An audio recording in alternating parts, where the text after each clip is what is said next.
welcome back to our channel. So today we'll be reading Disney's The Lion King.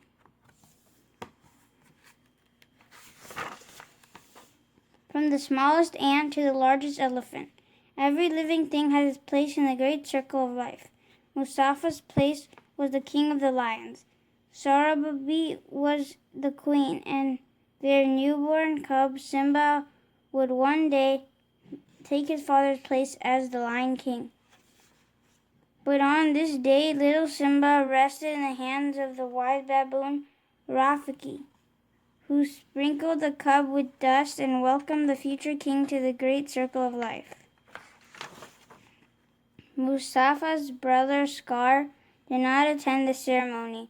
He was not happy that Simba was the next in line to rule the Pride Lands, for Scar had always wanted to be king.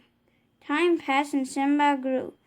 Early one morning, Mustafa took him to the top of the Pride Rock. "Simba, look," he said. "Everything the light touches is our kingdom." "Wow," the young lion said. Then he asked, "What about the shadowy place? That's beyond our borders." "You must never go there, Simba," warned Mustafa. Later, Simba proudly told his uncle Scar, "Someday I'm going to rule the whole kingdom. Well, everything except the shadowy place. My father says I can't go there." "He's absolutely right," Scar shyly agreed. "An elephant graveyard is no place for a young prince. Only the bravest lions go there." Scar knew Simba would want to prove that he was brave. He said nothing as Simba ran off to ask his friend Nala to explore the mysterious Shadowlands with them. The friends arrived at the Shadowlands. They discovered an eerie, steamy place filled with elephant bones. "It's so creepy," whispered Nala nervously. "Come on," said Simba, "let's check it out." Zazu, the king's minister, had been looking for the cubs. When he caught up with them, he warned, "We are too far from the Pride Lands. It is dangerous, he, he, he." Strange laughter began to ring out. It belonged to 3 hyenas, Bonsai, Shenzi, and Ed, who slinked out from an elephant's skull. When Zazu told the hyenas he was Mustafa's minister, they realized that Simba was future king. He's a king fit for a meal, Bonsai snickered. The hyenas chased Simba and Nala. Suddenly a thunderous roar rattled rocks and bones. It was the roar of Mustafa, the Lion King. The frightened hyenas ran away. That evening, Mustafa had a talk with Simba. "Being brave doesn't mean you go looking for trouble," he told his son. "Dad," Simba asked suddenly, "we'll always be together, right?" Mustafa gazed up at the sparkling heavens. "The great kings of the past looked down on us from the stars," he said. "Whenever you feel alone, remember that those kings will always be there to guide you, and so will I." Although Scar was angry with the hyenas for letting Simba go, he made a bargain with them. If they helped make him king, they could have the run of the Pride Land. So Scar brought Simba to a vast gorge and promised the cub a wonderful surprise if he would just wait on a certain rock. Scar then signaled to the hyenas. The surprise turned out to be a stampeding herd of wild beasts, the hyenas urging the herd on. The earth trembled. The wild beasts ran into the gorge, heading straight for Simba. He sat safely in a tree, but the branch bent under his weight. Just before Simba would have fallen beneath the pounding hooves, Mustafa grabbed him and carried him to a rocky ledge. Then, through the thick, swirling dust, Simba saw his father disappear into the thundering herd. Then the stampede had passed. Simba found his father lying lifeless at the foot of a cliff. What Simba did not know was that Scar had pushed his brother off the rock. "If it weren't for you, the king would still be alive," light Scar appearing at Simba's side. "He tried to save me," said the cub, sobbing. "It was an accident."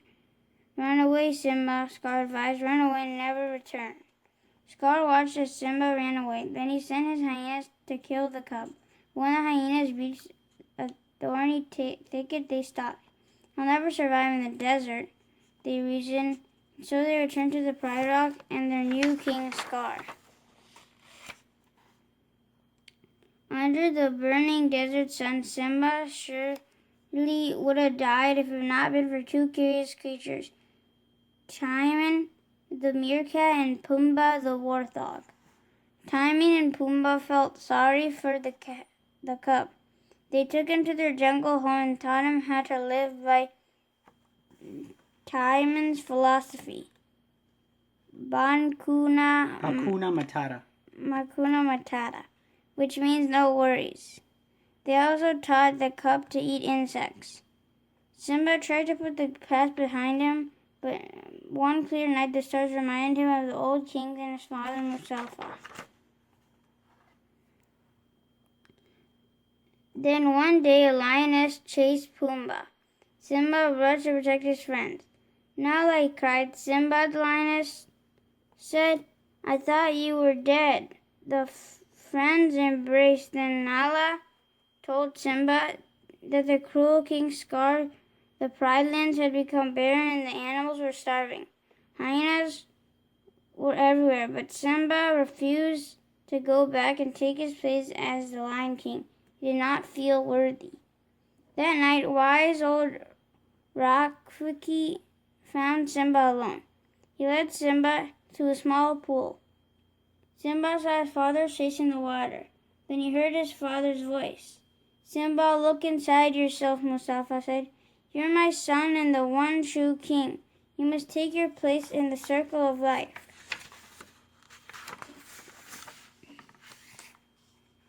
So Simba set out for the Pride Lands to confront the false king. Later his friends Nala, Timon, and Pumbaa joined him. Surprised to see you alive, sneered Scar as Simba approached Pride Rock. I've come to take my place as king, declared Simba. With an angry snarl, Scar forced Simba to the edge of a cliff. As Simba struggled to get a hold on, Scar leaned and whispered, Here's my little secret, Simba. You didn't kill your father. I did. Simba's heart filled with rage, and the strength of 10 lions surged through him. He struggled up onto the rock, leaped on Scar, and the battle began. Nala bravely led the other lioness against the hyena. Even Timon and Pumbaa joined the fight. The battle raged until all the hyenas ran from the Pride Rock. Simba chased Scar to the top of the Pride Rock and cornered him. Scar whimpered, No, please, have pity on me. Run away, Scar, said Simba. Run away and never return. But when Simba turned his back, Scar attacked. Quick as the lightning that flashed above, Simba sent Scar flying over the cliff to the hungry hyenas below.